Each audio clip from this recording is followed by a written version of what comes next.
I went to Bali on the way back from Australia, and I'd always wanted to go to Bali, but I had no materials with me or anything. And I did a drawing. I was just knocked out by Bali, because it's like, you know, Tahiti or something. It's a kind of, it's Hindu, but it's got the influences of China, India, of Burma, and so forth. It's a kind of hybrid culture. And as I'm trying to find hybrids in painting, new hybrids, it's not easy. You know, without going back to figuration, without going back to, you know, letter forms or whatever. And I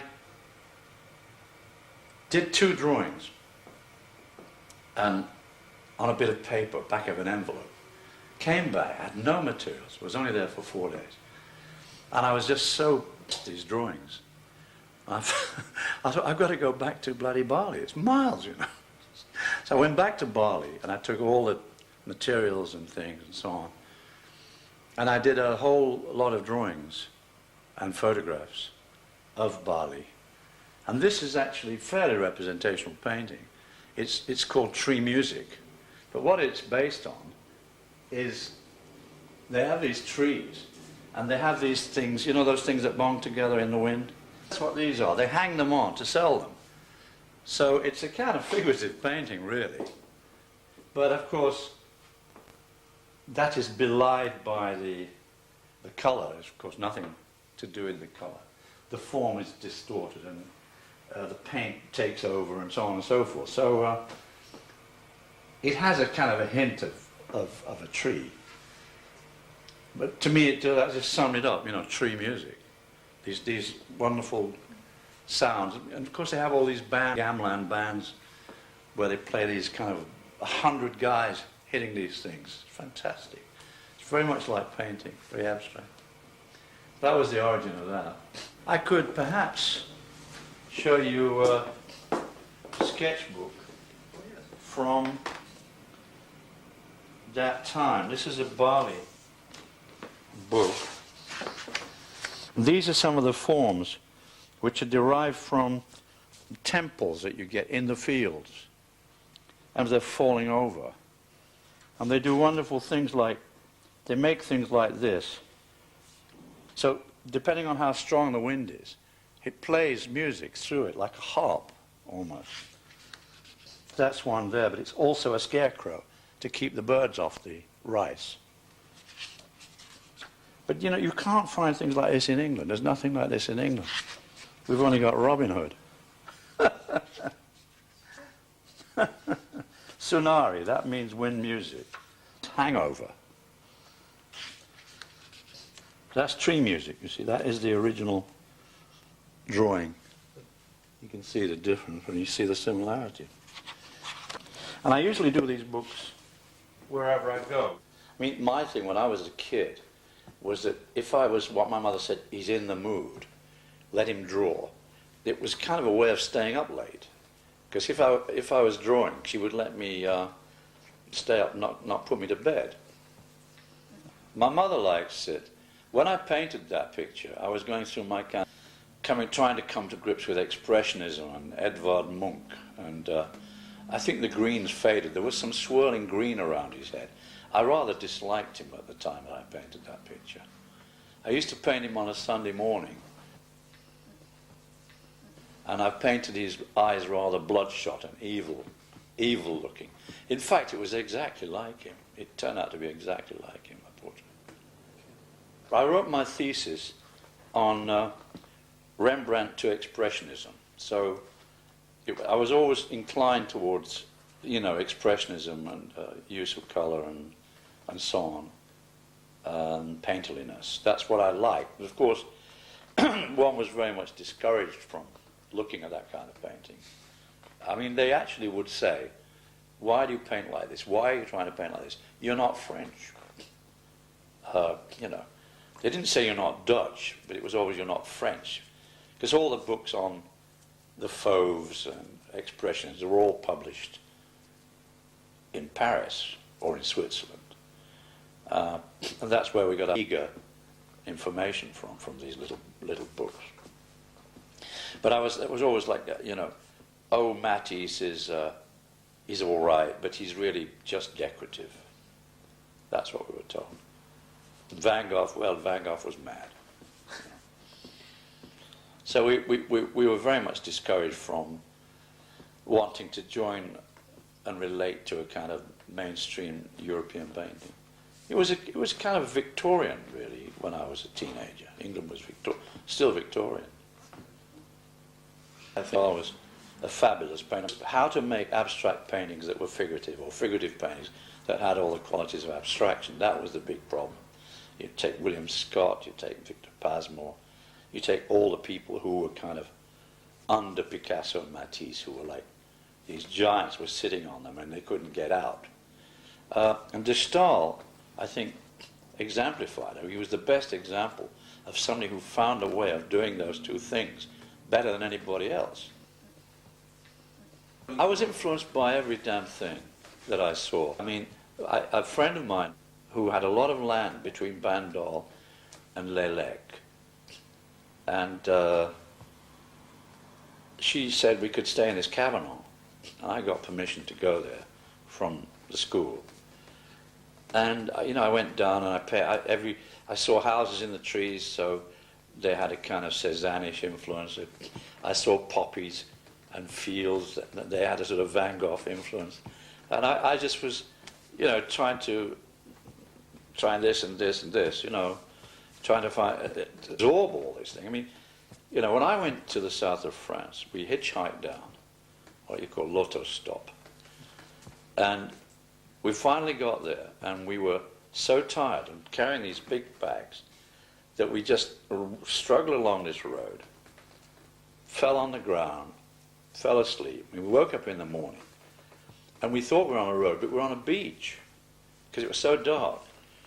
And I thought, for me, it was like, Gauguin arriving in Tahiti, because suddenly there were vines, there were brown-skinned girls swimming like dolphins, diving in the water. Rationing was still on in England. We hadn't seen a pineapple, a banana. There were oranges, grapes. Not that we could afford to buy them, but we could see people eating them, We were mainly on bread and cheese. But, and seeing all these, Le Pain du Midi and kind of the red roofs and all the things we'd seen in painting, in Cézanne and the Impressionists, it was just fantastic. And I come from probably the dirtiest city in the world, Steel City, where everything was black. I always thought that the stones were black, but in fact it was just soot. Everything was black. It was sort of black silhouettes everywhere, grey skies. I was barely aware of the seasons till I was about 20. It was all like the same season. It was just something I never really noticed in Sheffield. And then coming there was, it was like the difference between going to the Pacific or something. And also knowing that these were landscapes where Cézanne had walked around and Van Gogh had been there in Arles, just quite nearby, and all the kind of Matisse down the road, and the Mediterranean light, it's quite different to anything I'd ever seen. So that was a fantastic revelation. But I've often gone where I have work. When I went to Paulo in Brazil in the 60s, it was for an exhibition.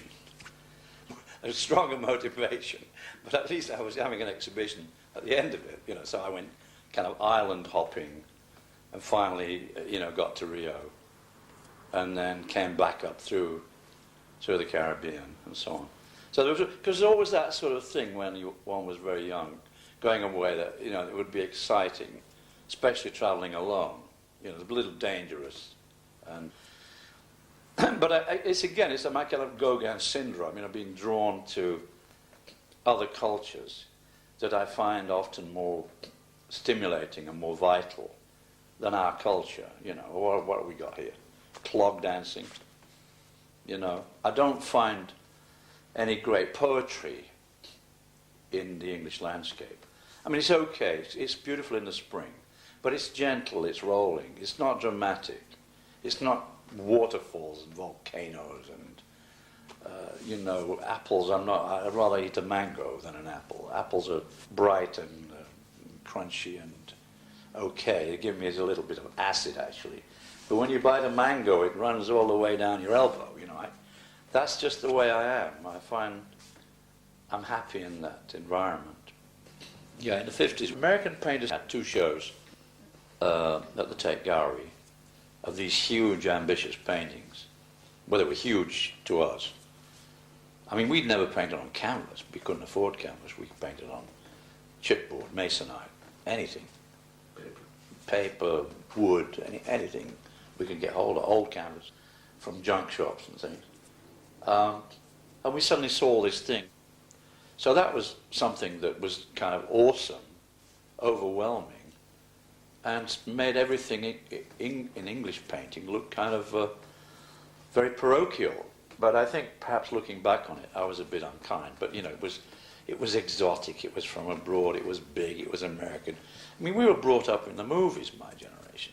We all wanted to be American. I'm a closet cowboy. I've got wearing cowboy boots at my age. You know, we liked all that. I thought that was for me. It turned out that in the end I didn't want it, but I tried it. To me, there's a sort of a bit of a difference between European painters and American painters. American painters tend to take a subject, well, not David Smith, not the best ones, the best artists, but they tend to get into a thing and then they just push that one thing. Whereas European artists, they've always got more than one idea. You know, you get Matisse be doing a life drawing, realistic drawing one day, and then he'd be doing an abstract or semi-abstract thing the next day, and they would not have one kind of thing. You know, American painting became like production line painting. It became, this year we bring you an even better model. It's a little longer, it's a little smoother, it's got a bigger engine, and it's got velvet hubcaps. You know what I mean? They streamlined it down. It became like a production line. You know, someone like Frank Stella, you can see, you know, his art develops like a kind of self-fulfilling wish, you know. You can almost see what's coming from it. It's all about rhetoric and I'm the toughest guy in the world and all this kind of thing. And I think it's become completely empty and meaningless, a lot of that stuff. Not just him, not just singling out Stella, but I think that he kind of exemplifies this American kind of, we're the tough guys of the world, we're going to kick ass, we're going to do the biggest, most awkward, expensive, you know what I mean? It's like Boeing or somebody. And that's what it deteriorated into. But see what I'm just a few years prior to Rothko kind of like hitting his stride, he didn't know what he was doing. He was doing these timid, sensitive, little kind of biomorphic forms, underwater things, and suddenly he just kind of, this thing hit him. And there was a kind of atmosphere in New York, I think, in the 50s, and even in the early 60s. Like, I'm sure that you had that in Paris in the past, where everybody was working, and somehow it kind of, everything got raised up at the same time. Clement Greenberg, I met him in '64. I was very arrogant, and I didn't realize that everybody was scared of him, and that how important he was to the New York art scene and the art market. And I met him, and he showed me around a bit, took me to see some work, and he showed me these 2 little Hoffmans in a gallery called the Coutts Gallery. And he said, "What do you think of them?" And I said, "I think they're terrific." Of course, at the time, you know, it's only looking back that you can analyze, but I realized in a way that he was a European man who'd gone to America and kind of thrown his hand into the whole milieu of New York, but at the same time had this kind of European roots and European kind of longings. I think after the war I think he may have even gone back for a while. But somehow he'd been able to build on that by the kind of confidence of American society. But at the same time, all the influences in the painting, my great loves, like Expressionism and Fauvism and Van Gogh and all the rest of it. So here was a European painter who'd been able to grow from being in America, grow on his European roots. Well, Greenberg was kind enough to show me around, but I never really got on with him as a man. There was something, the chemistry was not right, you know. I was quite a bit younger than him. Well, it's funny because, you know, he was a very good man, a very intelligent man. And they do say, of course they do say, don't they, two nations divided by a common language, you know, but he was a stickler for, he was a typical American, stickler for good manners, all the things that you think Americans don't have. He was, and of course, like all Americans, regardless of their republicanism, they're all suckers, you know, for the royal family and for English aristocracy. They love all that. And he was the same. I felt I'd done too many paintings in New York, and I just got this place in the country here in Wiltshire. I had a big studio, beautiful studio. And I decided that I would, instead of doing one painting after another like they were on paper, I would do one painting and just keep changing it till I got it right. I mean, take up to 3 months on a paint. I love the complexity of Europe, and that's when I came back. Frank Stella, he didn't stripes in the way I did. I was using stripes optically. He used them as a way of spreading the eye across the surface, I think. I did that too, but his paintings had no depth. They didn't move in and out like mine did. It also came to do with trying to make a colour without form, like an overall image, like a Rothko or a Newman. The only way I can go forward is by re-examining all the basic elements of colour and form. And surface came later. I hadn't thought of that. A colour volume, non-perspectival illusion and so on. And also light and shade in colour. So all those kind of things I found were a lot more stimulating to me than looking at American painting or what was now becoming optical painting, which I thought was a non-starter. So I was really and I wasn't that interested. I just wanted to use basic colours. I was much more concerned with establishing a vocabulary of form. So it was the forms that were more interesting to me than the colour. And I adopted the stain surface from the Americans because I was under the impression that acrylic paint was stronger colour than oil. I don't know if it is or not, probably isn't. But it was also very useful. It was quick drying and had all the quality colour. The bleeding and the blending, and I was using all that. But of course, it's all very well talking about all this, but when you're doing it, you don't know what you're doing half the time. I mean, you don't really. It's only when you talk about it years later that you're in too much of a panic. You just dive in and try something out. You don't really know what you're doing. Now I was doing these paintings, pouring colour, and I chose the colour so that the paint can behave in its natural way, which behaved in the way nature behaves. So if you let paint run and behave on its own, you've got to kind of try to control it, but you've got to let it also do its own thing. You end up with things that look like natural phenomena. The way a river goes around stones, or an estuary, or clouds. It becomes kind of interesting that you have unconsciously walked into this realm, not deliberately.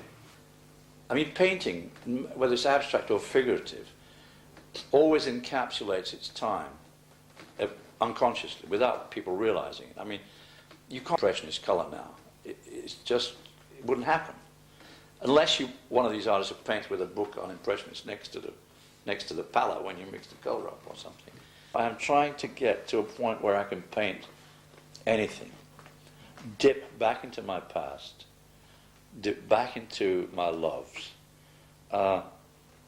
jump into the unknown, and bring it all somehow all together, you know, at risk of even flirting with, which I feel not altogether comfortable with. But it's another kind of jump in the unknown, you know, for me. But I am painting, I think, more varied paintings, you know. I've been trying to get out of the series thing. I still work in series in a way. It's a kind of an automatic way forward. But I'm trying to make each painting more like a different, each one is like, I want it to be each one a different animal, not just part of the same story.